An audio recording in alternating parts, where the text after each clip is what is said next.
इस वीडियो में हम आपको क्लास 10th मैथ चैप्टर 9 के वायरल क्वेश्चन को बताने वाला हूं, जो आपके एग्जाम में बार बार पूछे जाते हैं, बार बार पूछे जा चुके हैं, इवन 5 सालों तक लगातार पूछे जा चुके हैं। तो आपको करना कुछ नहीं है, बस इस वीडियो को एक बार जरूर देख लेना है। तो चलिए आपको हम वो कौन से क्वेश्चन है जो आपके एग्जाम में बार बार पूछा जाता है। देखिए फर्स्ट क्वेश्चन क्या है। देखिए क्वेश्चन है हाइट एंड डिस्टेंस चैप्टर से, यानी कि 9 चैप्टर से है। देखिए क्वेश्चन कह क्या रहा है, एकदम ध्यान लगाकर आप समझिएगा। देखिए क्वेश्चन है कि एक 80 मीटर चौड़ी सड़क, कहने का मतलब है कि एक 80 मीटर चौड़ी सड़क, ऐसा ही ना होता है जी, एकदम चौड़ाई सड़क, एक 80 मीटर चौड़ी सड़क के दोनों ओर आमने सामने लंबाई वाले, यानी कि लंबाई कहने का मतलब है कि लंबाई ऐसा ही होता है, लंबाई ऐसा होता है कि आमने सामने लंबाई वाले 2 खंभे लगे हुए हैं। यानी कहने का मतलब है कि खंभा ई हो गया एगो, ई खंभा हो गया एगो, 2 खंभा हो गया, दोनों खंभों लगे हुए हैं, दोनों खंभे लगे हुए हैं। इन दोनों खंभों के बीच के सड़क के, इन दोनों खंभों के बीच सड़क के एक बिंदु, यानी कि बिंदु कहने का मतलब है कि बिंदु के खंभों के शिखर के उन्नयमन कोण, यानी कहने का मतलब है कि खंभा जो है, अगर हम शिखर पर चढ़ेंगे तो अगर हम शिखर से अगर नीचे देखेंगे तो हम ऐसा ही नहीं देखेंगे, तिरछा देखेंगे, तो इसी को उन्नयमन कोण बोला जाता है। क्या उन्नयमन कोण किसे बोलते हैं कि अगर हम शिखर पर चढ़ें और शिखर पर अगर हम नीचा मुँह देखेंगे, यानी कि नीचे की तरफ देखेंगे, तो जो कोण तिरछा बनेगा, तिरछा जो कोण बनेगा उसी को उन्नयमन कोण कहा जाता है। तो कोण जो है वो है 60 डिग्री है और 30 डिग्री है। तो खंभों की ऊंचाई, कहने का मतलब है कि ऊंचाई ज्ञात करना है और खंभों से बिंदु की दूरी ज्ञात करना है। देखिएगा एकदम ध्यान से समझते चलिए। एक 80 मीटर चौड़ी सड़क, कहने का मतलब है कि एक 80 मीटर चौड़ी सड़क, तो 80 मीटर चौड़ी सड़क ई हो गया आपका 80 मीटर चौड़ी सड़क के दोनों ओर आमने सामने खंभे लगे हुए हैं। क्या दोनों ओर आमने सामने खंभे लगे हुए हैं। तो एगो ई खंभा हम ले लेते हैं और एक ओर से इधर हम खंभा ले लेते हैं। ये आपका 2 खंभा हो गया। तो दोनों खंभों लगे हुए हैं, तो खंभा जो है हम दे दिए हैं खंभे, और इन दोनों खंभों से बीच की दूरी, दोनों खंभों से बीच की दूरी और एक बिंदु से दूसरे खंभों के शिखर के उन्नयमन को ज्ञात कर रहे हैं। देखिए बिंदु बीच की दूरी कह रहा है, तो बिंदु ले लेते हैं बीच वाला। तब बीच वाला बिंदु लेंगे तो ई आ जाएगा बिंदु पर और इहो आ जाएगा आपका बिंदु पर आ जाएगा। एक बार फिर क्वेश्चन को पढ़िए कि एक 80 मीटर चौड़ी सड़क, यानी कि ई जो है आपका यहाँ से लेकर यहाँ तक, ये आपका 80 मीटर चौड़ी सड़क है। यहाँ से लेकर के यहाँ तक 80 मीटर चौड़ाई सड़क है। तो देखिएगा 80 मीटर चौड़ी सड़क के दोनों ओर आमने सामने जो है कि खंभा जो है वो लगा हुआ है। इन दोनों खंभों के बीच के सड़क के एक बिंदु, यानी कहने का मतलब है कि इन दोनों खंभों के बीच सड़क के एक बिंदु से खंभों के शिखर के उन्नयमन कोण, यानी कि कहने का मतलब है कि इन दोनों खंभों के बीच की दूरी, यानी कहने का मतलब है कि एगो ही खंभा है और एगो ही खंभा है, बीच का दूरी जो है वो बिंदु पर हम बिंदु डाल दिया है। तो एक खंभा और बिंदु की दूरी, यानी कहने का मतलब है कि एक खंभा और बिंदु की दूरी ज्ञात करना है। फिर यहाँ से लेकर के यहाँ तक बिंदु की दूरी जो है वो ज्ञात करना है। क्या एक खंभा से लेकर मध्य बिंदु की दूरी ज्ञात करना है और इस बिंदु से लेकर के इस खंभे की दूरी ज्ञात करना है। और ये 80 मीटर चौड़ी सड़क है, तो हम यहाँ पर 80 मीटर दे दिए, यानी कहने का मतलब है कि ये 80 मीटर हम दे दिए हैं। सड़क जो है वो यहाँ से लेकर के यहाँ तक 80 मीटर चौड़ी सड़क है और लंबाई कितना है, एक 80 मीटर चौड़ाई सड़क है। तो उन्नयमन कोण कम, देखिए एक बिंदु से खंभों के शिखर, एक बिंदु कहने का मतलब है कि ये एगो खंभा और बिंदु से इसका जो है उन्नयमन कोण 60 डिग्री बन रहा है। क्या 60 डिग्री बन रहा है और 30 डिग्री बन रहा है। दूसरा का खंभा से उन्नयमन कोण जो है वो ये आपका 30 डिग्री बन रहा है। तो क्या करना है, खंभों की ऊंचाई, यानी कहने का मतलब है कि यहाँ से लेकर यहाँ तक जो ऊंचाई है खंभा का, h मान लेते हैं इसको h। तो h यानी कि ऊंचाई ज्ञात करना है और खंभों की ऊंचाई और खंभों से बिंदु की दूरी, यानी कि एक खंभा और बिंदु की दूरी ज्ञात करना है। तो यहाँ पर ज्ञात करने के लिए कुछ तो दिया है नहीं, 10 20 30 कुछ भी तो दिया नहीं है। यहाँ पर हाइट भी दिया नहीं है, लेकिन अपने से यहाँ पर h माने हैं, तो यहाँ पर हम x मान लेते हैं, यहाँ पर x मान लेते हैं। और देखिए यहाँ से लेकर के यहाँ तक 80 मीटर चौड़ी सड़क है और यहाँ से यहाँ तक बिंदु की दूरी ज्ञात करना है। तो यहाँ पर हम x माने हैं, आधा को x माने हैं, और अगर हम 80 माइनस x करेंगे तभी ना इसका मान निकलेगा। यानी कहने का मतलब है कि ये ई खंभा और बिंदु की दूरी ई आधा है और ई वाला आधा है, तो इसको हम x माने हैं, तो ये पूरे में अगर हम x माइनस करेंगे, 80 माइनस x करेंगे तभी ना इसका मान निकलेगा। तो ये हो जाएगा आपका 80 माइनस x करेंगे तो इसका मान निकलेगा।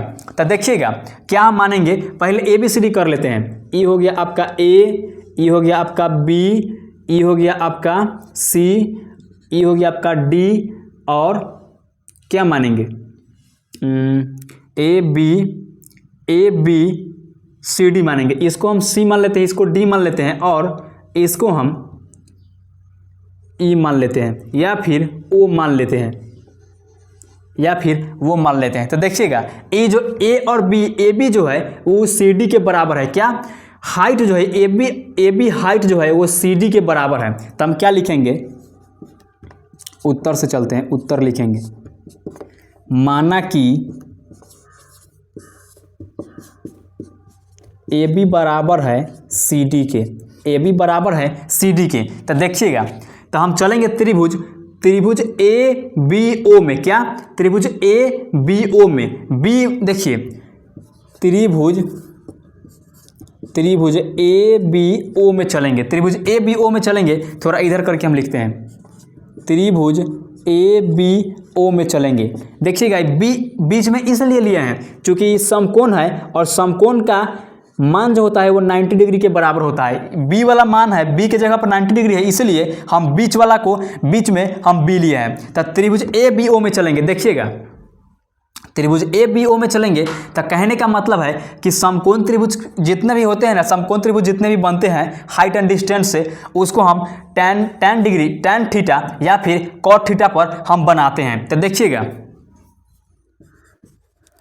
tan थीटा जो होता है वो P/B के बराबर होता है। क्या P/B के बराबर होता है।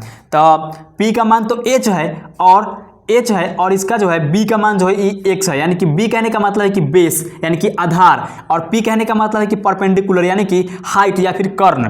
देखिएगा तो tan थीटा है, तो यहाँ पर tan 60 है, तो हम tan 60 से लेंगे। tan 60 डिग्री बराबर है AB बटा BO के है। तो AB बटा BO है, तो AB की जगह पर हम H सीधा ले सकते हैं। तो AB जो है वो आपका H है, और BO कितना है, BO जो है वो आपका X है। तो tan 60 का मान कितना होता है, tan 60 का मान √3 होता है, और H बटा इसको हम X करेंगे। अगर हम तिरछी अगर हम गुना करेंगे तो ये हो जाएगा √3x या फिर x √3 हो जाएगा, या फिर x √3 हो जाएगा, बराबर में ये हो जाएगा आपका h, और इसको हम समीकरण 1 मान लेते हैं। क्या समीकरण जो है इसको हम h मान लेते हैं, समीकरण 1 मान लेंगे। अब देखिएगा अब चलेंगे त्रिभुज CDO में। क्या त्रिभुज CDO में चलेंगे, अब चलेंगे त्रिभुज CDO में चलेंगे, त्रिभुज CDO में, त्रिभुज CDO में। तो देखिएगा CD जो है वो AB के बराबर है। क्या CD जो है वो AB के बराबर है। तो देखिएगा यहाँ पर 30 डिग्री है, तो यहाँ पर tan 30 डिग्री से चलेंगे। tan 30 डिग्री बराबर जो है वो CD बराबर है OD के, CD बराबर है OD के। तो यहाँ पर H ज्ञात करना है, तो यहाँ पर हम H ले लेते हैं। यहाँ पर H X Z कुछ भी मान लेते हैं, लेकिन यहाँ पर हम H माने हैं तो यहाँ पर भी हम H मानेंगे।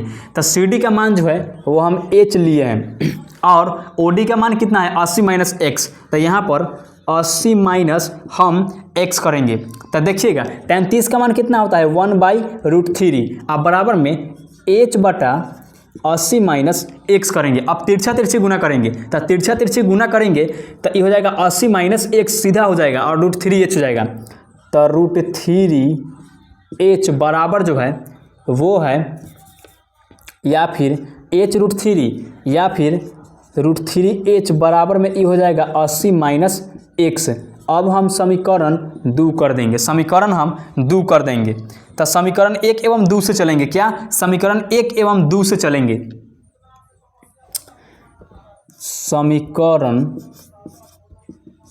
समीकरण जो है वो क्या है, समीकरण 1 समीकरण 1 एवं 2 से, समीकरण 1 एवं 2 से।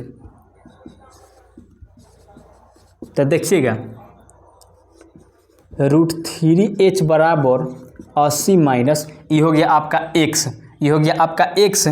तो h का मान जो है समीकरण 2 में रखेंगे, h का मान जो है वो समीकरण 2 में रखेंगे।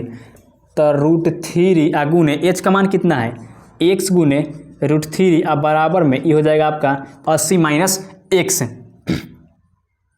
√3 से √3 से अगर हम गुना करेंगे तो ये हो जाएगा सीधा 3 x बगल में है तो ये आ ही जाएगा। अब बराबर में ये हो जाएगा आपका 80 माइनस x, ये हो जाएगा आपका 80 माइनस x। अब देखिएगा 80 माइनस x हो जाएगा। तो देखिएगा ये माइनस x को अगर हम इधर ले आएंगे तो ये 3x अब प्लस में x जो है बराबर में हो जाएगा आपका 80। तो ये हो जाएगा आपका 4x बराबर में ये हो जाएगा 80, ये हो जाएगा 80 और x बराबर अगर हम मान निकालेंगे तो ये हो जाएगा 80/4, 20 चौका 80 होता है। तो ये हो गया आपका x बराबर 20, x बराबर 20 हो गया। अब देखिएगा ये x का मान जो है वो आपका 20 निकल गया। क्या x का मान जो है वो आपका 20 निकल गया। तो अब हम 80 माइनस x करेंगे, 80 माइनस x करेंगे तो क्या हो जाएगा 80 माइनस x का मान कितना आया है 20, अब बराबर में हो जाएगा आपका 60। देखिएगा ई वाला बिंदु से OD का मान जो है वो आपका 60 आ गया और x का जो मान हम माने थे BO का मान जो है वो आपका 20 आ गया। अब h का मान निकालेंगे तो देखिएगा h का मान अगर हम निकालेंगे, h का मान अगर हम निकालेंगे कहाँ पर, यहीं पर निकाल देते हैं। अगर हम h का मान निकालेंगे तो x का मान जो है वो आपका समीकरण 1 में रख देंगे, x का मान समीकरण 1 में रख देंगे। यहाँ पर तो जगह नहीं है, यहाँ पर हम समझाते हैं। देखिए अब x का मान समीकरण 1 में रखने पर तो देखिएगा समीकरण 1 क्या है, x√3 अब बराबर में h, x के जगह पर 20 है और √3 बराबर में आपका h, और h बराबर सीधा करके एक बार लिखेंगे 20√3 और आपका जो है यही आपका आंसर आ गया। h का मान जो है वो आपका 20√3 आ गया और x का मान जो है 20 आ गया और 80 माइनस x का मान 60 आ गया। यानी कहने का मतलब है कि AB माने थे हम h को, यानी कि ये आपका हो गया, ये हो गया आपका लंबाई कहिए या फिर ऊंचाई कहिए, बात बराबर है। तो h का मान जो है वो आपका 20√3 आया है, चूँकि हमें खंभों की ऊंचाई ज्ञात करना था और खंभों से बिंदु की दूरी, यानी कि ई वाला खंभा और ई वाला बिंदु से बीच की दूरी तब BO है, यहाँ पर B है और यहाँ पर O माने हैं। तब BO का मान कहिए या फिर OB का मान कहिए, OB हम माने थे x, तो x का मान 20 आया है और बिंदु यहाँ से लेकर के यहाँ तक दूसरा वाला खंभा और ये वाला बिंदु से बीच की दूरी आपका आया है 60 आ गया है। तो और यहाँ पर क्या मानना एक, और यहाँ पर क्या था कि 80 मीटर चौड़ा सड़क है, तो हम यहाँ पर ऊंचाई भी ज्ञात कर लिए और यहाँ पर क्या है आधार, यानी कहने का मतलब है कि खंभों के बीच की दूरी, खंभों से बिंदु की दूरी भी ज्ञात हो गया। तो हम उम्मीद करते हैं कि ये क्वेश्चन जो है आपको समझ में आ गया होगा। तो दोस्तों हम उम्मीद करते हैं कि ये क्वेश्चन जो है आपको समझ में आ गया होगा और यही क्वेश्चन जो है आपके एग्जाम में बार बार पूछे जाते हैं, इवन 5 सालों तक लगातार पूछे जा चुके हैं। तो आप वीडियो को बिल्कुल भी मिस मत कीजिएगा, क्योंकि यही क्वेश्चन जो है आपके एग्जाम में बार बार पूछता है, बार बार बोर्ड मेंबर पूछता है। तो वीडियो एक बार जरूर देख लीजिएगा, जिससे आपके दिमाग में पूरा बैठ जाएगा। ऐसा तरीका आपको हम बताया हूँ कि आपके दिमाग में देखने मात्र से ही पूरा दिमाग में बैठ गया होगा। चलिए बस वीडियो में इतना ही, तब तक के लिए जय हिंद, वंदे मातरम। फिर मिलेंगे अगले वीडियो में वायरल क्वेश्चन के ऊपर जो बार बार पूछे गए होंगे, बार बार पूछे जाते हैं। चलिए बस वीडियो में इतना ही, तब तक के लिए जय हिंद, वंदे मातरम। ख्याल रखिएगा।